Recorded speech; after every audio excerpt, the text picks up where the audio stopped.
Bismillah. Bismillah. Yeah? Yeah, I'll go check. Good man. You okay? Yeah. Okay, we'll wait. فاتحة إلى حضرة النبي عليه الصلاة والسلام. أعوذ بالله من الشيطان الرجيم. بسم الله.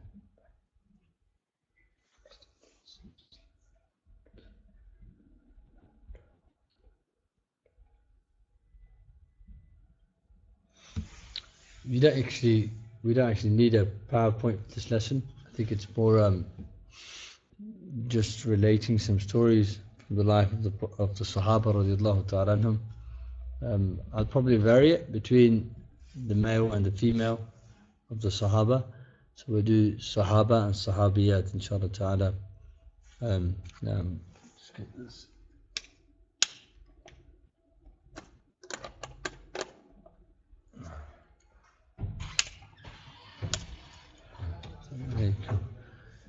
يا مرحبا.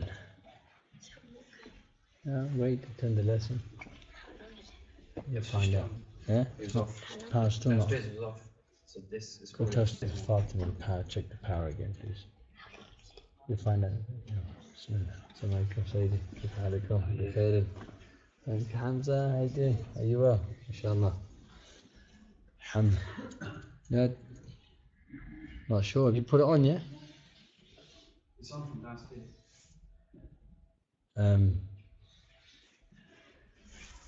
Just not sure. What else could be? You put the white one on. You know how the power goes on, of course. Yeah, it's just normal. It's nothing to do with the upside power one. The one on the side. No? Try it again. I'll see if I. Alhamdulillah. We have. We always have mic wars. You realise? Strange how it works. It's a really complicated system where you can disconnect downstairs from, or upstairs from downstairs, and alhamdulillah. يا مبشر كيف حالك؟ ما شاء الله 2-1 today. There you go. You were. I see you. How beautiful, yeah. Oh. Okay, I'll raise my voice, inshallah. We'll have to do that. Bismillah. Welcome all. Alhamdulillah.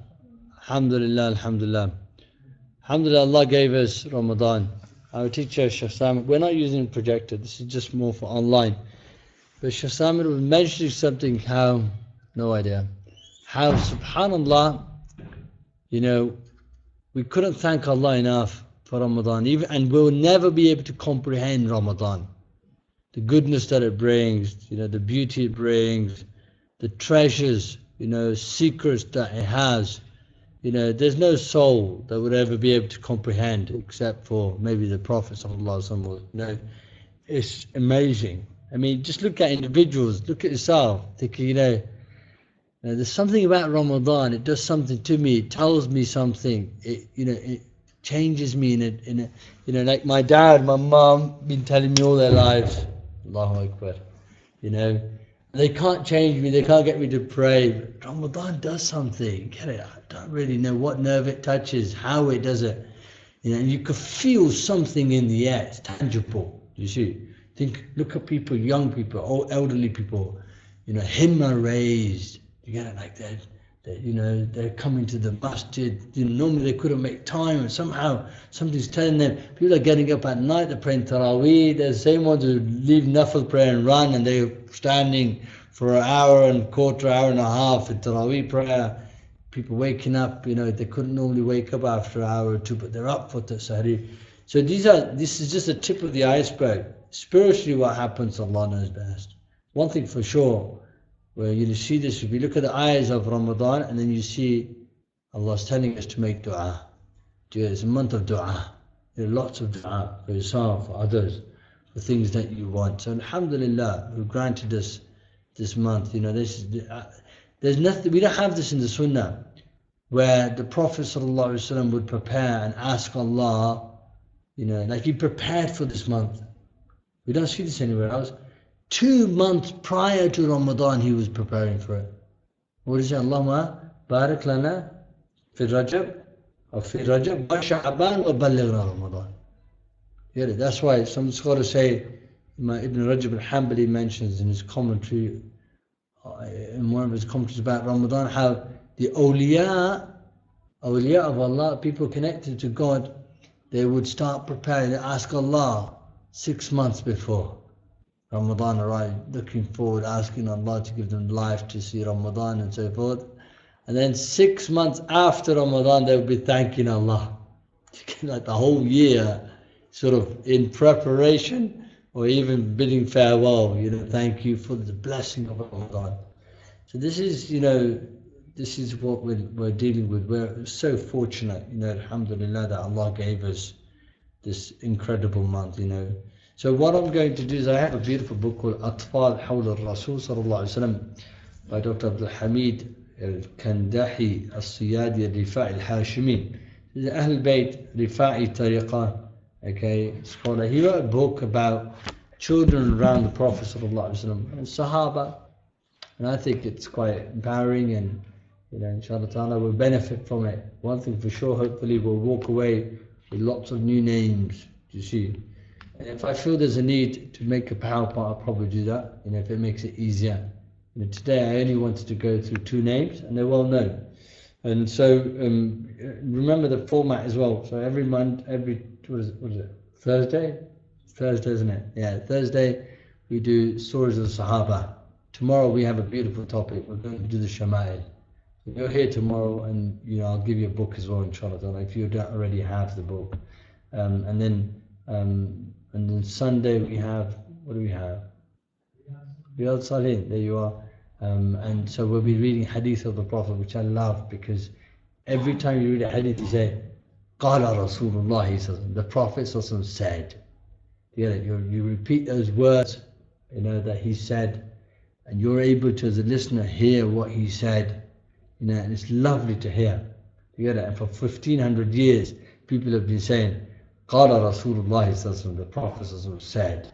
You see, there's a beautiful secret in, and a great blessing in just hearing that statement of the Sahaba, who when they passed this message on to the Tabi'in, they said, the Prophet said.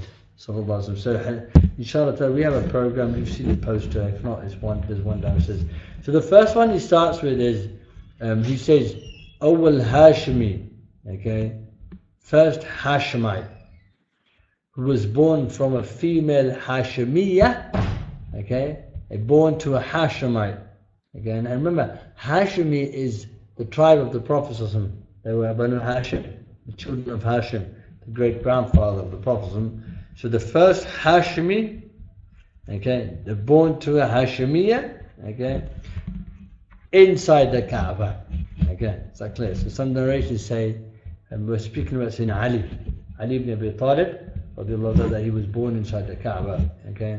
And so this is the greatest, most pious child that we have amongst the Sahaba.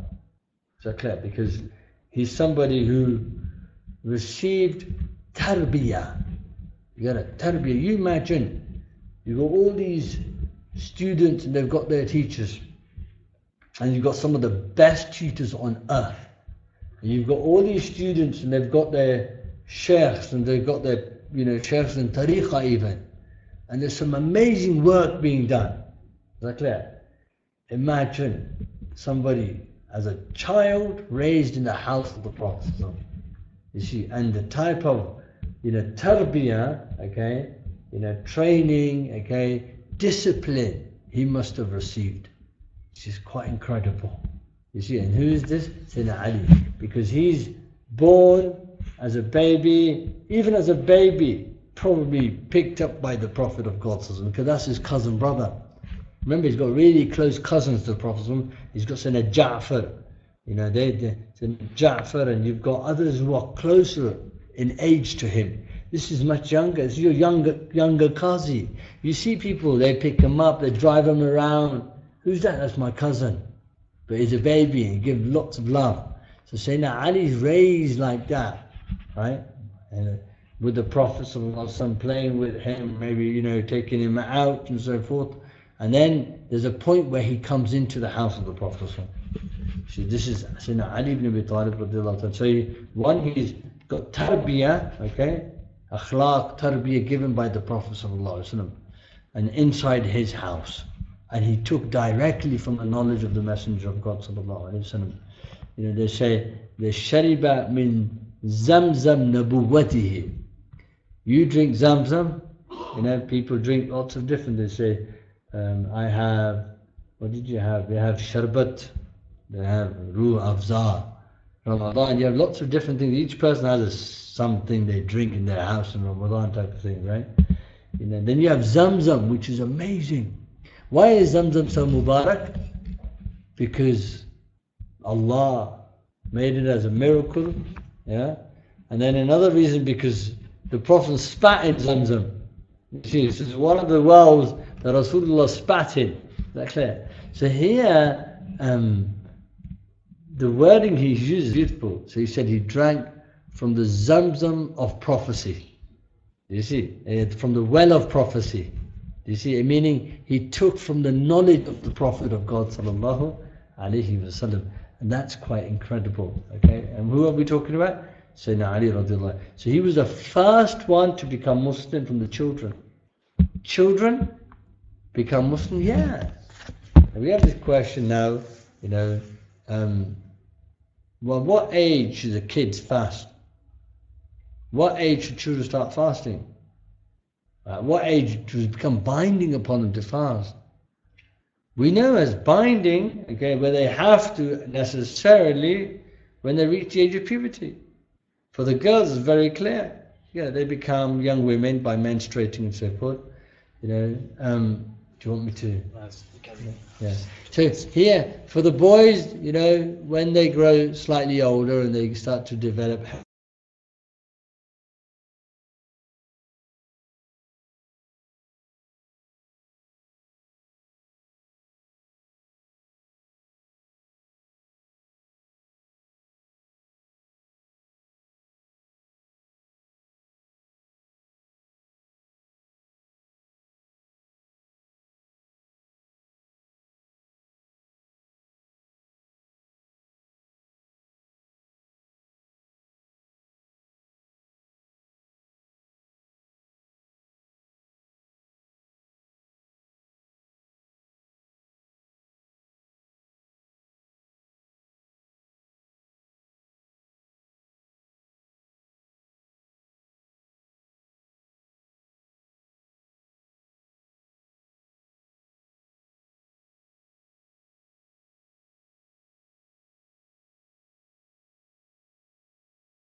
who became Muslim from the children, first one to have Iman.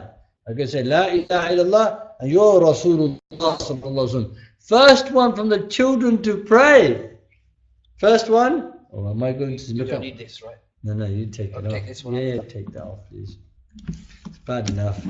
Look in the mirror. First one to pray. Put a nice picture up, maybe. You got a nice green dome. You got green dome. Yeah, okay. Next time, inshallah. So here, first one to pray. He was a child. He saw the Prophet pray with Sayyidina Khadija. By the way, he's out looking. He's one of your, you know, what do we call them? Inquisitive type of children. Like, where's the Prophet gone? Where's Uncle gone maybe? Where's Baijan gone? Depending what he called him. Like, they're going out every day. Where are they going? That's out of character. They're going out into the valleys praying, salat. So he follows them, he finds them praying. He's the first one to do this, okay? And then you've got, you know, then later on he becomes this incredible young scholar, Sahabi. And he's also then given in marriage the daughter of the Prophet. So then he becomes the son-in-law of the Prophet. Sayyidina Ali ibn Abi Talib radiallahu ta'ala anhu. Then he has children, and then Sayyidina Hassan and Sayyidina Hussein, Sayyidina Zainab. Okay, I think they also had Ruqayya, who died as a baby. So here, sorry, Muhsin, not Ruqayya, Muhsin, beautiful family. You get it? Brought incredible joy to the Prophet sallallahu alaihi wasallam. These grandchildren of the Messenger of God sallallahu alaihi wasallam. I mean, even when the Prophet migrated to Medina, and he made this pact of brotherhood amongst the Sahabah, he kept Sayyidina Ali with him. And in the most critical, one of the most critical moments in his life, dangerous moments, he chose Ali. He had confidence in Ali to put him in his bed. Remember when he migrated? Imam Suyuti says in his Tarikh, he has a Tarikh, he said, وأخرج ابن عساكر ابن عباس رضي الله تعالى عنهما قال. Imam Suyuti said that Ibn Asakir is a great historian and hadith master. He's buried in the middle of a roundabout in Damascus, near the old graveyard, Bab al-Sahih. He narrates a hadith from Ibn Abbas. He said, نزلت في علي 300 آية. Nearly 300 ayahs were revealed about Sayyidina Ali ibn Abi Talib, connected one way or another, which sort of gives you an indication of his stature. And in another narration, he said, he's of course the fourth of the Khulafa Rashidin, and he's also one of those 10 given glad tidings of Jannah. Okay, and he just mentions him as the first one for Barakah. Okay, the second Sahabi, we've got lots to say about Sayyidina Ali. We've spoken about him before. The second one who I want to focus on today is Sayyidina Abdullah ibn Zubair radiallahu ta'ala. So learning names, okay, exactly. Abdullah bin Az-Zubair. Az-Zubair is one of those given glad tidings of Jannah. He's from the Ashr al-Mubashir bil Jannah. And he's one of the relatives of the Prophet. He's a cousin of the Prophet sallallahu alaihi wasallam, okay, from his maternal aunt. Okay. Now, Abdullah is going to be like a nephew to the Prophet sallallahu alaihi wasallam, okay. So this great, incredible Sahabi, great Imam, great Muhajir, okay, somebody who, and a great martyr of Islam as well, great martyr who was killed, crucified, hung up in Makkah. And this great Sahabi, radiallahu, his also Sayyid, okay, from that Hashmi tribe, and he's his lineage is Abdullah bin Zubair bin Awam bin Asad bin Abd Manaf.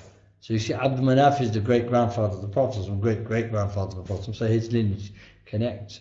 And his this great Sahabi, his mother's name is, so his father's name is Zubair. What's his mother's name? What do you think?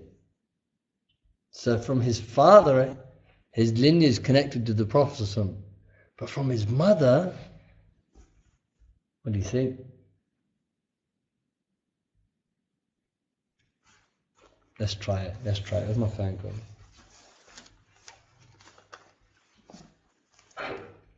Let's try it. My phone's off. I have to put it on. It takes too long. I was gonna say it. So Abdullah ibn Zubair, what's his mother's name? Normally you get an answer instantly. Anybody? Come on. Famous lady. Strong, brave woman. Take a slap for the sake of Allah and get back up again. Nidhi, so made the first martyr of Islam. She's the mother of Sayyidina Ammar bin Yasir. Sayyidatuna Asma. Okay, who's Asma? Asma. We have this wonderful name, lots of people. Asma. Asma is the daughter of Sayyidina Abu Bakr as-Siddiq radiallahu ta'ala. So his mother's name is Sayyidatuna Asma. Okay, that an-nitaqain. This is a woman who split her scarf, okay, shawl in half to tie food for Rasulullah and Sayyidina Abu Bakr as-Siddiq on the night of migration and the Ghar al-Thawr. So she gave from her own clothes. Now we have loads of clothes. In those days they didn't have so many clothes. So this is the great woman, okay, say that. And she got a slap by Abu Jahl, one of those who were looking for the Prophet or some. And they went straight to the house of Abu Bakr Siddiq radiallahu ta'ala. His grandfather, who are we talking about, Hamza? We're talking about and Ibrahim. Who are we talking about? Nah, Abdul Muttalib, nah. Abdullah, the son of Az-Zubair. Who are we talking about? Abdullah, the son of Az-Zubair. This Abdullah, his father's name is Zubair. He's a cousin brother of Rasulullah. His mom's name is Asma. She's the daughter of Sayyidina Abu Bakr Siddiq. So he's a grandson of Sayyidina Abu Bakr Siddiq. His Nana Jan is Sayyidina Abu Bakr Siddiq radiallahu ta'ala. Right? This is what we're talking about. And then you've got, so that's his grandfather, right? Wow, what a young man. Imagine that. My granddad, Sayyidina Abu Bakr Siddiq. That's one to drop on somebody, isn't it? Subhanallah. But not just that. This is amazing. Oh, who's your auntie? Who's his auntie? Yeah, who's his auntie? My auntie's Sayyidina Aisha, the mother of the believers. Well, that's some swagger, man. You get it? Huh? My auntie Sayyidina Aisha, the mother of the believers, the wife of the Prophet of God sallallahu alaihi wasallam, the great scholar of Islam. La ilaha illallah. Okay. Says, and she used to have a nickname. Remember her kunya, Abdullah. She had no children of her own. If all these people got no children, they think, they're single now. You're not single now. There's some great women on earth, who lived on earth who had no children. Sayyidina Aisha had no children. You see, some narrations, there's a weak narration that she had a miscarriage. You see, but Allah gives who He wills. Yeah. So her kunya was Abdullah after him. She's like a mother to him. Aunts are like mothers, right? Okay. So until you reject their rishta, you say, I don't want to marry your daughter, or then it changes. Then you see another side. No, la ilaha illallah. Allah protect you all from that. No. So his khal is Mamu. Who's his Mamu Jan? It's all beautiful. Abdul Rahman, the son of Sayyidina Abu Bakr Siddiq. Okay. And he was from amongst the great Sahabah of the Quraysh who used to bring news to Rasulullah from Mecca, deliver that news. Remember, even in Ghari Thawr, he would bring news to the Prophet of what's happening in Mecca, Ya Rasul. This is happening, they're planning this, they're saying this, and so forth, right? Okay. Yeah, subhanallah. Yeah. And then his grandmother is Nani Jan, is Ruman, the wife of Sayyidina Abu Bakr Siddiq radiallahu ta'ala anhu. He said, he cites a narration here, he said that the Prophet said about من أراد أن ينظر إلى امرأة من أهل الجنة فلينظر إلى رمان. Okay. وكما قال عليه الصلاة والسلام. I was trying to check this in Muslim Imam Ahmad, but I didn't get a chance to look anywhere else. He said, whoever wishes to look at a woman from the women of Jannah, okay, then let them look at Ruman. Allahu Akbar. Subhanallah. Okay. And he's got a brother whose name is Urwa ibn Zubair radiallahu ta'ala anhu. So this is the great Sahabi. I hope it's clear. We're talking about a young man whose name is Abdullah. Is that clear? Comes from this incredible prominent family. Okay? From his father's side, from his mother's side. Everybody has their own ni'am from Allah. You see, sometimes some people have it all. Do you get it? They have the best families, they have the best material life, they have the best education. Is that clear? They have the most rosiest of lives, And sometimes we have great families and horrible akhlaq. You get it? Horrible education. Sometimes we have really bad families and we come from families of crime or whatever else. Do you get it? But we have other blessings. So whenever you have something good, say Alhamdulillah. Whenever you don't have something, say Alhamdulillah. Ala kulli hal. Is that clear? Alhamdulillah in every state. Whenever somebody has more, this is Allah's bounty. He gives who He wills. how He wills, who He wills. Nobody can ask Allah, why you gave so-and-so more than me. Sometimes in His giving, He's actually taking away. You get it? Sometimes in life things mess up, but that messing up is not actually messing up. From that, you actually gain. So sometimes your loss is gain. Is that clear? We don't understand it all. You see, our role is to live. Live like what? We have to realize and recognize we're slaves of Allah. You see, a slave never says to his master, when you're going to pay me? So what do you mean pay me? Or pay you? You're a slave, bro. You get it? You're a slave. Slaves are there for life. And that's how we're slaves of Allah. You see, we should be proud of that. You get it? Alhamdulillah that Allah's made us slaves. And we're able to worship Allah. And Allah's so kind, He pays us even for being slaves. But through Ramadan, look at the prize, look at the payment. It's incredible. Everything is multiplied onto another level. You get it? Fara'id you can't measure. Nafal becomes the reward of fard. You get it? You break somebody's fast, you get the reward of their whole roza. It's mad. It's beyond comprehension. Allah's kindness. You get it? Allah wants to forgive people. You feel it. You can literally feel forgiveness. All year long, you don't really feel it sometimes. But in Ramadan, you can feel sins being washed away. Like, you know when you peel things off, like filth or dirt or paint, you know? In Ramadan, you can actually feel, dirt, spiritually, right? Just peeling off. Your heart, even in a day, your heart feels cleaner. You feel better.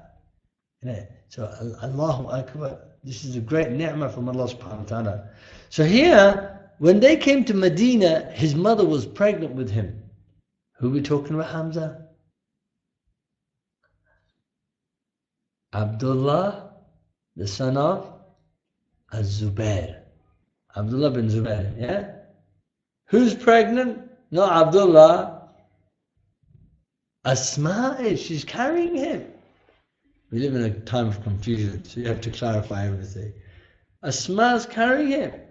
She's migrating from Mecca to Medina. He's inside, he's alive, right? They arrive in Medina, the Yehud, the Jews have something. They say that the Quraysh who are migrating from Mecca to Medina, we've done something. We've put a spell on them, done a ta'weez on them, you call it what you want. Guess what? They will not be able to bear children or bore children. They won't be able to have children. Ajib. Right? So now that's a rumor going around. That even this child, if it's born, it's going to be born unhealthy. Sometimes, some people are on the edge, they get scared. Some people look at it thinking, they don't believe that. They fear. Allah's in charge. Who are you? Some like, oh Allah, that's what I heard, this is what they said, ta'weez kitte. Some people, like, they have different types of people. One of my friends, he goes, I'm not scared of anything. Put a gun to my head, I won't move. But show me a needle, do you get it? I'll change. So he's at the hospital. He said, what do you do? You do jiu-jitsu, right? Because he's wearing his gear, he's hurt himself. So yeah. So what are you scared of a needle for? You do jiu-jitsu. Yeah, but put needle. Yeah, people have fear of different things, subhanAllah. Glory be to God who created us. Like, it's ajib, isn't it? You got like kids running up to lions behind bars and just want to hold them and grab them. No fear. Ajib. My little one was picking up a worm. Everybody ran away from it. He's like, ah! I think, well, don't put it into your mouth. Everything else is fine, okay? No. Ajib. Allah puts fear, takes fear out. Subhanallah. So here, they put fear into the hearts of the people, thinking their children are going to be disabled, their children will, And then Abdullah was born. It was an incredible moment in Medina. Why? Because he was the first one to be born to the Sahabah from Quraysh. He migrated from Mecca to Medina. First baby born. So as soon as the baby's born, it's like, Allahu Akbar. And the baby goes where? When a baby is born, where does the baby go in Medina? Straight to the Prophet of God sallallahu alaihi wasallam. Do you get it? Straight to Rasul sallallahu alaihi wasallam. And then they take the baby to the Prophet sallallahu alaihi wasallam. Okay? So what does he do? In some here narrations, he puts his saliva into the mouth of Abdullah. This is the iman of these women. They have more trust and more belief and more, iman in that saliva that comes from the mouth of the Prophet than what comes out from their own bodies. Yeah, before giving their milk to the baby, they want that to go in. You get it? And then the Prophet does tahniq, takes a date, he sucks on it, and you don't normally bite off the date, and they suck on it for a bit. So the saliva mixes with the sugar, and then they give that to the baby. So he does that. And then the Prophet names the baby. He gives him a name after his grandfather. Which grandfather? His name's Abdullah. But his grandfather's name is? What's his grandfather's name? Nah, you and Abdul Muttalib. I don't mind you loving Sayyidina Abdul Muttalib. What's his grandfather's name? The Roza's got to him. The Roza gets to people, doesn't it? What's his grandfather's name? We just mentioned it. Who are we talking about? Pardon? Abdullah's grandfather. Sayyidina Abu Bakr. Abu Bakr, we said. So said to him, so he named him after his grandfather. How? You know the answer to this. How? How did he name him after his grandfather? So look, we've got Abdullah, the son of Zubair bin Awwam. Yeah? So his Dada Jan is Al-Awwam. Okay? And you've got Asma bint Abu Bakr. Okay, so he's Abdullah, the son of Asma, the son of Abu Bakr. Yeah. Oh, yeah, he's right, he's right. Sayyidina Abu Bakr's real name is Abdullah. Okay. Abdullah Abu Bakr, okay, bin Quhafa. Okay. Is that correct? You can correct me here. So, Abu Quhafa. Okay, his father's nickname is Abu Quhafa. Abu Quhafa. But his real name is Uthman. So Sayyidina Abu Bakr, his name is Abdullah, and his father's name is Uthman. Is that clear? So the Prophet, but imagine that today in our families. You have a baby, you go to Imam Sahib, said, Aapke father sahab ka kya naam hai? Says, my dad's name is Meherban. So aapke bete ka naam hum Meherban rakhenge. So you take your son home. Say, Abu Jan, Peer Sahib, Sheikh Sahib, Imam Sahib named the baby after your name. What are they going to say? So if you named your son after your dad, what would happen? I reckon what would happen to you would happen to me too. What do you think? Pardon? Do you reckon so? No, they wouldn't. I reckon they get upset. They'll say, are you right? They look at it differently. From what I remember, they say, how can you name your son after your dad? So when you tell your son off, yeah, what type of be'adbi is that? That's the way they look at it. Have you not heard this argument? Is that the argument we get? Like, you try to do that, they think you're funny, you're weird. You're right. How can, like, even forget your dad, you try to name your child after your granddad or your uncle who's passed away or something, they look at you thinking, you're right. Like, you're going to tell your son off, and they look at like you're telling granddad off. But they never had this view in this amongst the Sahabahs. Yeah.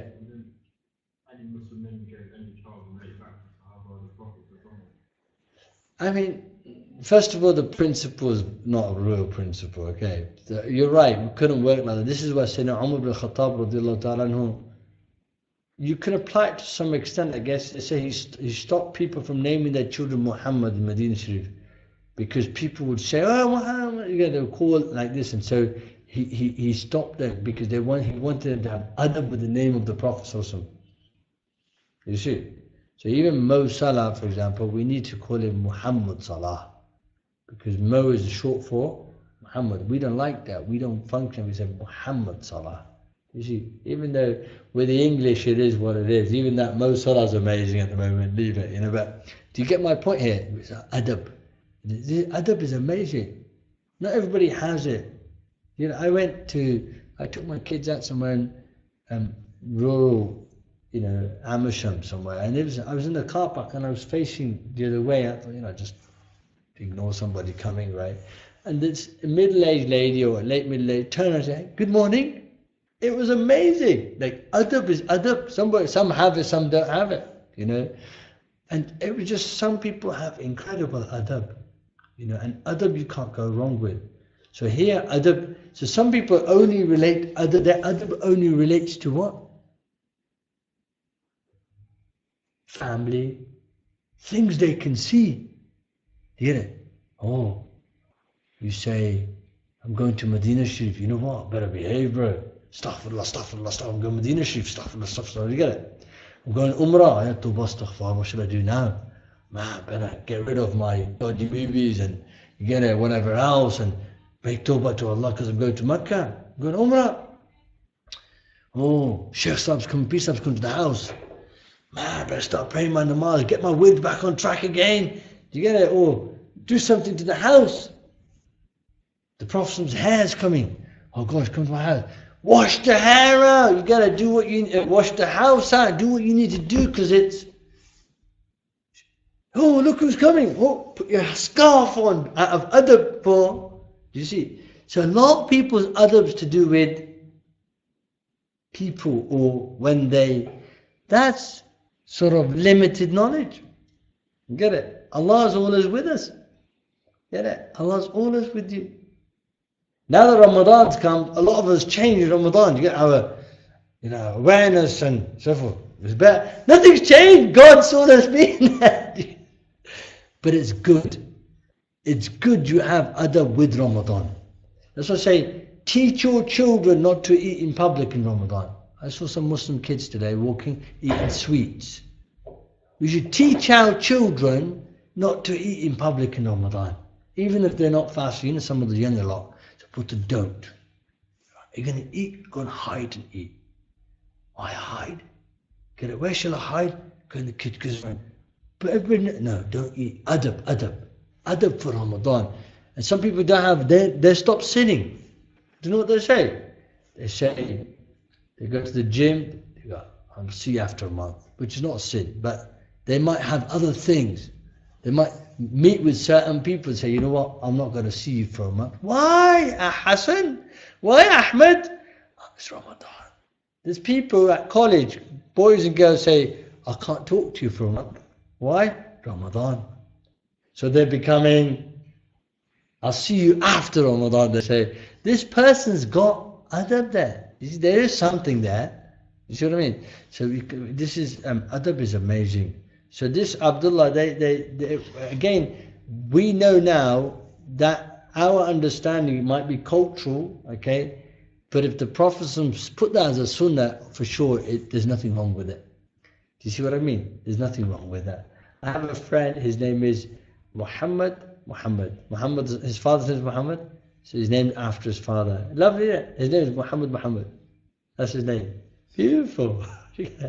I've never heard that anywhere, I've never seen it anywhere. He's a Kurdish brother. He's Muhammad.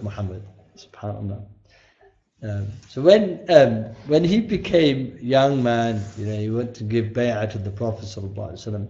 So there's Abdullah and there's Ja'far, okay? Actually, Abdullah bin Ja'far, Abdullah bin Zubair, he was with Abdullah bin Ja'far, that's his cousin brother, okay? Not cousin brother, from a distance, son of Ja'far, okay? And then there was Amr ibn Abi Salama. When they saw the Prophet ﷺ, they came to give him bay'ah. Young children they are, 9 years of age when the Prophet passed away. That means as he's been raised in Medina, he's 2, 3, running around, 4, 5, 6, 7, 8, young man, 9, and you can see the Prophet passes away and he's 9 years of age. 9-year-old. So this is the young. And they're coming to the gathering of the Prophet, and he comes to give bay'ah to the Messenger of Allah. The other lot are slightly shy. But he comes forward, and the Prophet says, he goes, Ibn Abihi, bil iqdam al-shaja'a. Hey, this is the son of his father. And he's like his dad. You get it? Not scared. Get it? Brave. Coming forward to meet the Prophet. He wants to give bay'ah to the Prophet. So we learn a lot from that.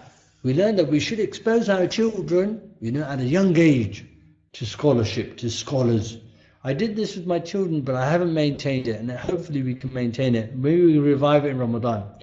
I bought them beautiful journals, diaries, and I took them to visited scholars in the UK. And I then downloaded pictures of the scholars, and we stuck it into their books, and we wrote the dates when they met them or received, or what they learned with them. So they have in their minds respect for ulama. And there's a real respect, and there's a collection. They can tell when I met so-and-so and I listened to so-and-so.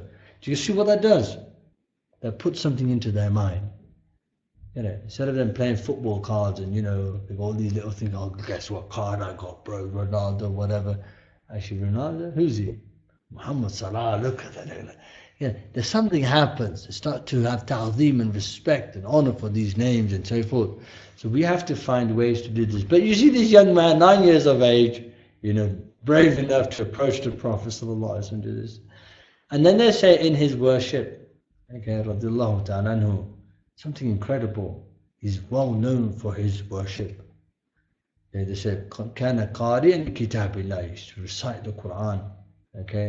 And he had this strong following of the Sunnah of the Prophet, and he was fast regularly. And these are the key things. You think about it. Listen to what they just said in his biography. He used to recite Quran. He used to follow the Sunnah of the Prophet. He used to fast, optional fasts. That's what it said. That shows you 1500 years on.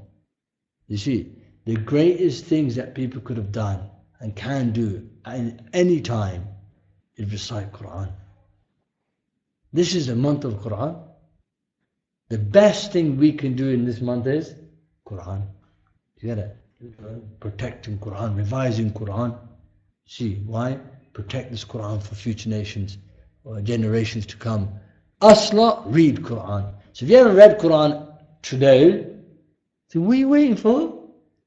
I'm going to read on the weekend. Nah, mate. Who knows whether you can be alive or not on weekend? You can't read. The best thing you can do, even the children should be reading. How many pages? 1 page, 2 page, 3 page, 5 page, 10 page. You get it? Some have done a juz already, mashallah. Some are on 2 juz. Some are 5 juz. Some are at 10 juz. Some already finished the Quran today, but they're not. Why? They realize. Do you get it? This is the time, bro. Everything's bonus. Have you not seen on computer games, bonus rounds? Everything you touch, you get it. All these points come out and so forth. This is that. And the best thing is Quran. You see, that's why constantly, any moment you get it back to the Quran. Cut off the Snapchat. Just limit it even.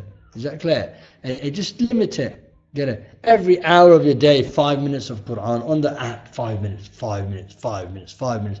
What does that add up to? 5 minutes is nothing. Do you get it? Page. Sneak in a page. 2 minutes. Just give me 2 minutes. Page. Get it? Just 2 minutes. Page. Get it? Go into the garden on the trampoline. Page. Come back in. Like this you just bring it in, small, incremental. Start adding up.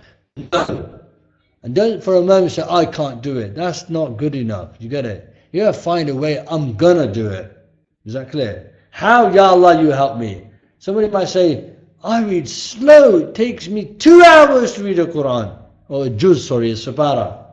So fair play to you, bro. Go and find the 2 hours. You can do a khatam in this month. Get it? Just know you got to do it. Once you know you've got to do it, then you've got to find a way to do it. But you tell yourself you're doing it, mate. You see? And if it takes longer, it takes longer. But we want to be putting ourselves there. The ones who read the Quran or read 5 surahs, it takes time. You see? So this is the best thing you can do. Open that Quran and read it. You got to understand it. Okay, read some translation with it. Is that clear? Take read a page and then read a page of translation. You see, read a page and maybe listen to somebody, some commentary of Quran. But there's nothing greater than Quran. Absolutely none. This month is amazing because of Quran. شهر رمضان الذي أنزل فيه القرآن إنا أنزلناه في ليلة القدر. A month of Ramadan in which the Quran was revealed. Verily, we have revealed in it, revealed it in the night of Laylatul Qadr. What? Quran. So if you have Quran in your heart, if the Quran is revealed in the night and the night becomes greater than 1,000 months of worship, are you listening? If you put Quran in your heart, what happens to your heart? If you bring Quran into your life, what happens to your life? If your house becomes a house of Quran, what happens? Do you know what I mean? Everything becomes amazing. If your car is a car where Quran is recited, you see, this is why one of the fathers is about to die and his daughter starts to cry. He said, what are you crying for? Your father's finished 10,000 khatams here. Some crazy, amazing amount. What are you scared for? Quran. I've got a Quran with me. So here, this is amazing. This is what we want for our children. So this is a great month to revive Quran. If I can't recite Quran, go learn. I'm going to learn Quran. I'm going to learn the alphabet. I'm going to finish the Qaida this month. Do you see what I mean? Some landmark has to be set. One of my friends, Allah bless him, and this is good practice. I put it on my WhatsApp yesterday. She's a young girl from a single family whose parents split, and I don't know if she's in contact with them. She's got a plan. Did you see it on WhatsApp? She's got a whole plan of things she's going to do in Ramadan. I'm going to hug my parents. I'm going to read Tahajjud. You should read it. I put it on I'll share it if it comes up. It's planned. Those who plan, they get somewhere. You see, preparation. Preparation. So this, we have to push ourselves. People say, no, I can't fast, it's Ramadan, I've got exams. What do you mean? What's that about? We never heard that a generation ago. Kind of what? The whole world's been fasting for 15 years. Get on with it. You see?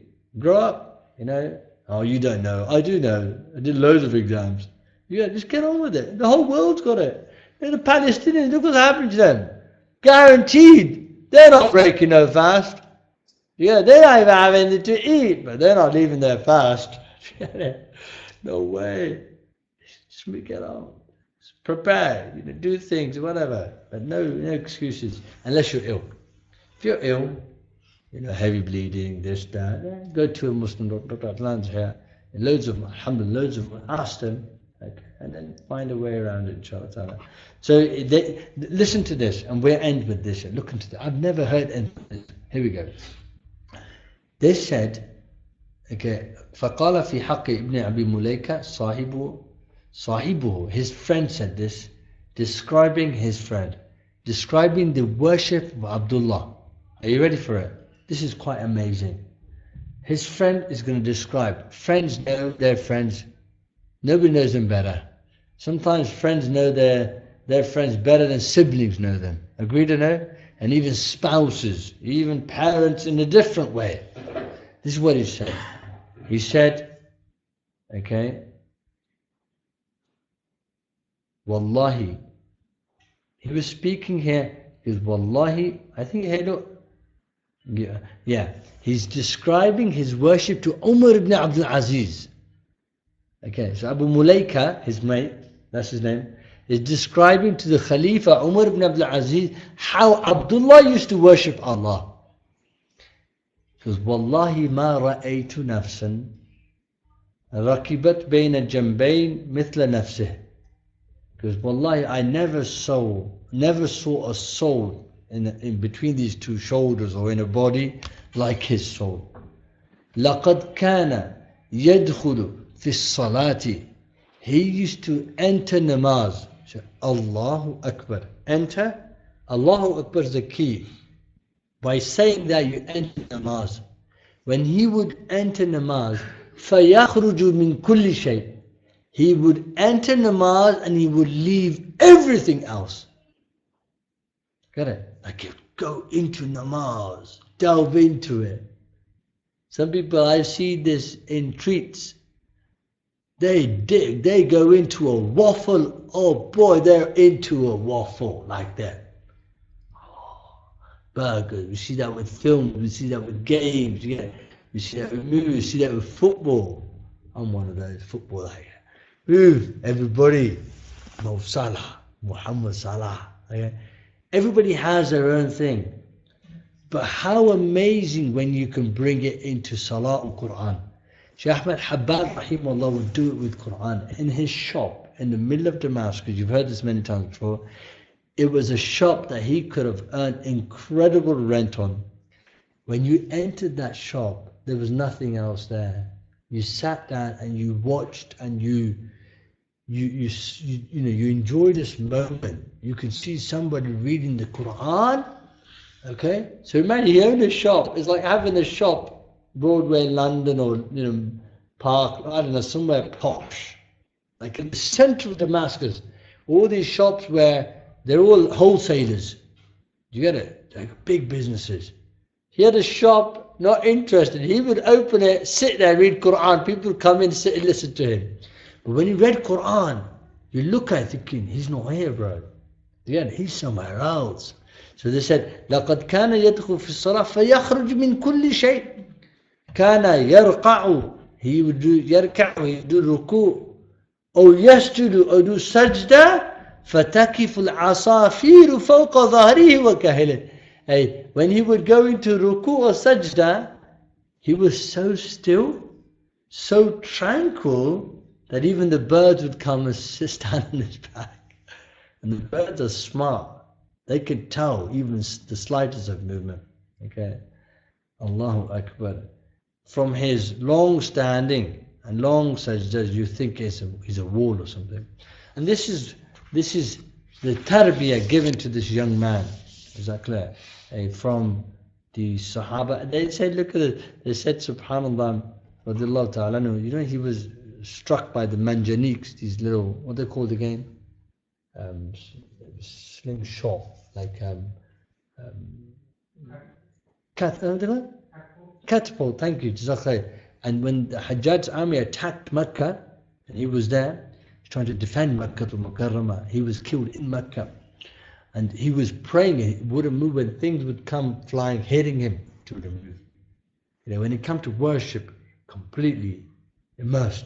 Even we're saying immersed, they say when there was a flood, because Makkah's in the valley, right? The Kaaba's in the valley. When there was a flood around the Kaaba, it wouldn't stop him from making tawaf. He would swim around making tawaf. Okay, it wouldn't stop him. Snow, rain, doesn't make a difference. You get it? The show carries on. You see it? And so this is a young man, okay, who was raised. And I said to you, we're going to stop. I've got 4 minutes, right? So I love this story. You'll love this story. You're going to love this story. They said Abdullah ibn Zubair came to the Prophet. How old is he? Maybe 7, 8, 9. Okay, young man. So the Prophet was having cupping done. Cupping is when you get blood coming out of your body, right? You extract it, right? For medicinal purposes. What does that do to your roza? The Hanafis, okay, well, I think even the full madhab doesn't break your roza, because there's a lot of things flying around, from some of the Salafis and stuff, that hijama breaks, and so people should learn their fiqh and not get confused. Hijama doesn't break. So if you gave blood, you had a blood test, well, it doesn't break your fast. Nothing happens to your fast. I had a brother, Allah bless him, ring me this morning, really in shame. Really? I said, what's wrong, bro? Because, man, I'm really embarrassed. I don't know how to tell you this. I said, what's wrong? Because, man, I didn't wake up for Saturday in the morning. And, my wife said, I can't keep a roza. I said, rule number 1, never listen to your wife. I said, bro, your fast is fine. Did you eat anything since the morning? He goes, nothing, bro, nothing. I said, your roza's fine. Yeah, your roza is fine. Keep fasting for the rest of the day. Yeah, alhamdulillah. A bit of knowledge. You don't have to put yourself through unnecessary tension. Yeah, you're sweating away. What are you sweating for? Yeah, it's alright. Okay, nothing's happened. You didn't wake up, you didn't wake up. Allah bless your soul. How are you going to wake up? You're not used to waking up so early. You got to go pray Taraweeh, then you went to sleep and you're supposed to wake up. Sometimes you're not going to wake up. Like some people don't wake up. You carry them down to the living room. They still won't wake up. You throw water maybe. Agreed, Some have very light sleep. They wake up. Ibrahim. I carried Ibrahim down last night. He's got a fast mashallah. I carried him down. He goes, wake me up. We'll sleep for an hour. I said, you're not going to wake up. He goes, I'll wake up. I took him down. He sat there for 3 hours in the same position. Bless him, he's got a fast, alhamdulillah. He ate heavy before he went to bed. So if you're not going to wake up, what should you do? Of course you're going to wake up Fajr, no excuse. Is that clear? Best thing is close your fast early. Huh? Close your fast early? What, that dodgy timetable going around? Yeah, that one. That's not that dodgy, by the way. It's a good one. 18 degrees.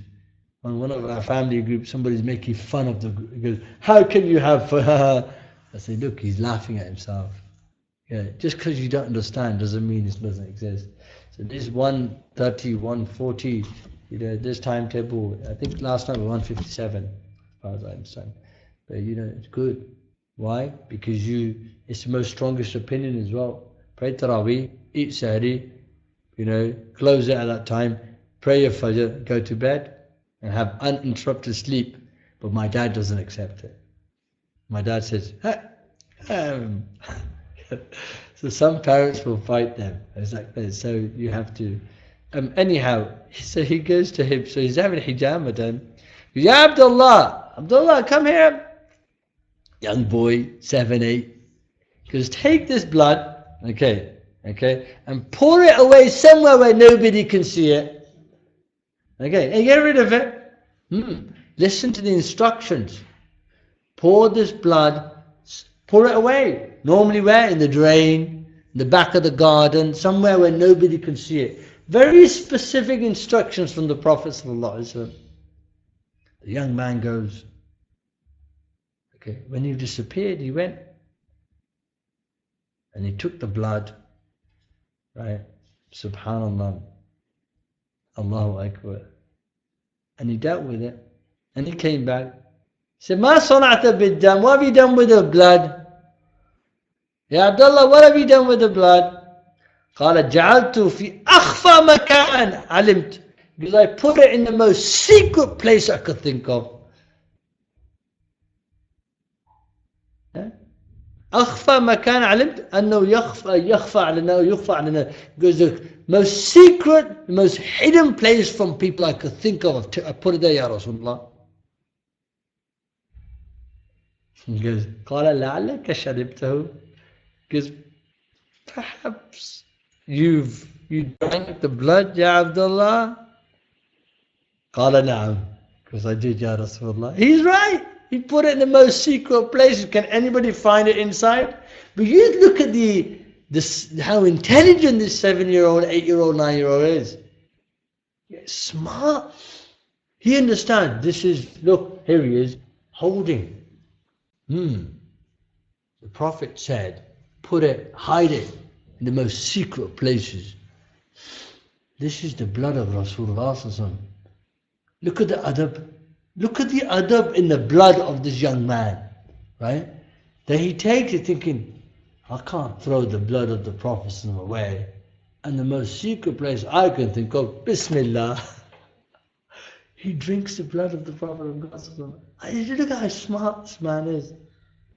I said the Prophet, and now look, sometimes you do things that the Prophet never gave you permission to do, jackpot. But you were never told. You get it? But because you use your intelligence, use your adab, and use your, Allah opens doors. What door just opened for him?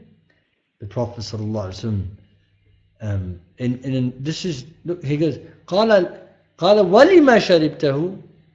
Why did you drink it, ya Abdullah? Then he said to him, وَيْلٌ لِلنَّاسِ مِنْكَ وَوَيْلٌ لَكَ مِنَ النَّاسِ.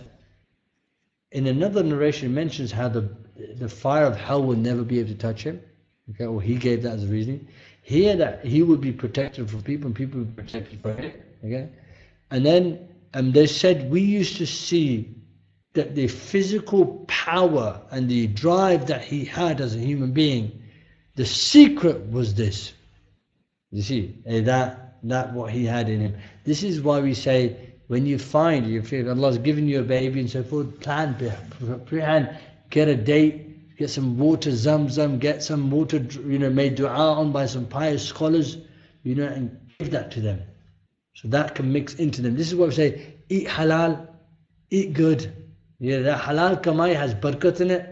That barakat then it comes and appears in these children as they grow older. Do you see what I mean? This is why it's really important to make sure you only get the best in your body. Get it? Not just health-wise, also spiritually. Do you see what I mean? And this is the balance. May Allah subhanahu wa ta'ala make us from amongst those who love these people. May make Allah witness we love them. Why? Because they're Sahabah and they served Rasul sallallahu alaihi wasallam. The Prophet loved them. And for that reason we love them. Alhamdulillah Rabbil Alameen. So that was Sayyidina Abdullah ibn Zubair. Next Thursday actually, Abdullah bin Umar be good. Yeah, it'd be nice. So maybe we'll do the Abdullahs. We'll say Hassan. The idea, alhamdulillah, we can do, I think we'll go for the Abdullahs. Because you've got Abdullah bin Abbas, Abdullah bin Zubair, Abdullah bin Umar, okay, and then you've got Abdullah bin Ja'far here. There's another fourth, Abadillah, we'll see. Walhamdulillahi Rabbil Alameen. Abdullah bin Amr bin As. Okay. Any questions, anybody, that I could help you with? Anybody? Anything to do with fasting? Any questions, generics? What do you think? Remember, after Maghrib tonight, it's a beautiful Friday. It's the first Friday. So inshallah ta'ala, break your fast and, remember Surah Kahf and amazing Friday. We'll probably get 5 Fridays in. We could have the last Rozas of Friday, or it could be the night of Eid. Do you see? But boy, we've got 5 super Fridays. Amazing. So, what do I do? Friday. Get up, pray Taraweeh, inshallah. Pray Tahajjud, make some dua, and enjoy your day tomorrow. You get it? Have your Friday ghusl, wear your best clothes to Jummah. Okay, make sure you smell nice, put some itar on. Okay, is that clear? And just keep busy. Have a target and keep smashing the target. If your target is 1 spara, do 1 spara on 1 page. Get it? Just pushing, so you're ahead. So when you feel good, when you're ahead, you feel good. You get it? You feel good. It does something to you. So that's why you don't want to fall behind on the first day or the second day.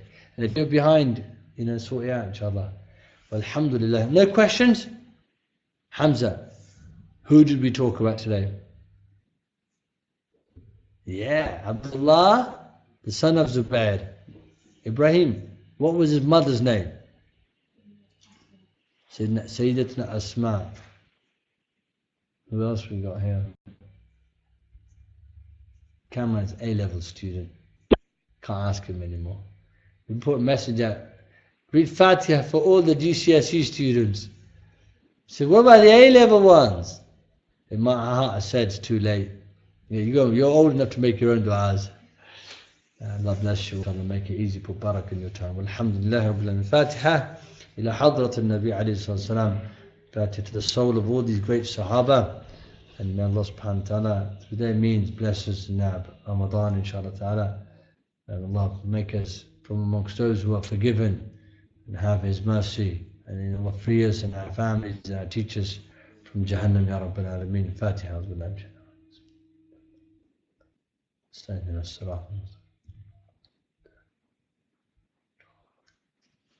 Read Fatiha for boss man. Allah bless his daughters here. Allah shower His Rahman and Ishfaq All is good. I had subhanAllah non-Muslims today speaking to me about our father. Allahu Akbar. Oh goodness. Fatiha. Inshallah. All those, if you've got loved ones, I know some of your parents have passed away. Fatiha. Bismillah. Bismillah.